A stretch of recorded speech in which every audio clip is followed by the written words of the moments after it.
friends, Mrs. Gorm here again. See, there's me one more time. So today we're going to read a new article about Amelia Earhart. And I know many of you guys have learned about Amelia Earhart before. So she has a special connection to me because she grew up part of her life in Atchison, Kansas. And my parents are both from Atchison, Kansas. So I've always had a lot of interest in her and things that she's done. So when I saw this article, I was like, we have to read this. I was so excited. Okay, so our focus question for why we're reading is, why was Amelia Earhart considered a pioneer for her time? And in our article, you're going to see that. They say Earhart was a pioneer for her time. So what we're going to be doing while we're reading here is we're going to underline facts again that help answer that purpose.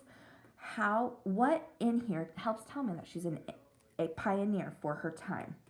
Okay, so you're going to read through here and you're just going to underline things that help to relate back to that question. So we're going to go through the first little bit together. Amelia Mary Earhart was the first female aviator to fly across the Atlantic Ocean. Well, yeah, I think that goes into why she's a pioneer of her time. It tells us she was the first woman to do this. I mean, that makes her somebody who's kind of setting the bar for everybody else, right? An innovator, author, and equal rights activist, Earhart was a pioneer for her time. Amelia was born in 1897 and was a very inquisitive child. You know, I think that's all really cool, but I don't know if that helps tell me how she's a pioneer for her time. I'm going to actually go back and I'm going to underline innovator, author, and equal rights activist, because I think those do. But this part about when she was born, I don't think that really does. She was trained as a nurse and spent several years helping victims of World War I. Well, I think that's pretty neat. She spent several years helping victims. Does that go back to how she's a pioneer for her time? I'm not sure. So I'm going to underline it. But I'm going to put a question mark by it because I'm not sure. Around this time, she became interested in flying. That's pretty cool, but I don't think that really gives me new information that helps answer why she's a pioneer for her time. She began to work odd jobs, which included jobs as a photographer and a truck driver. This part about truck driver kind of stands out to me because I'm not sure many women did that. So I'm going to put a box around it because, again, it's another one of those things where I'm not sure if that tells me yet or not. As I read through here, I might know more. She saved over $100 from working these jobs and decided she was ready for flying lessons. Wow, that's pretty cool.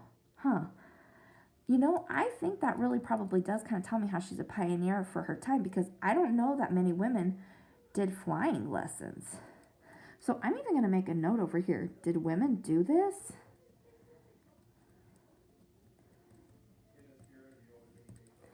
All right, so I want you to read through the rest of this article and underline some things that you think help tell me that Earhart was a pioneer for her time.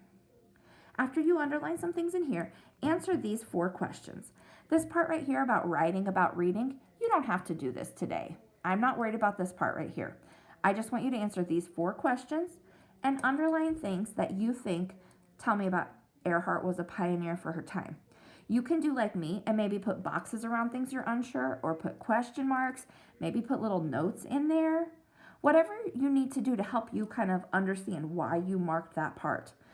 Right now, what you're doing is called annotating a passage, and there's nothing right or wrong when you're annotating. It's your own thoughts.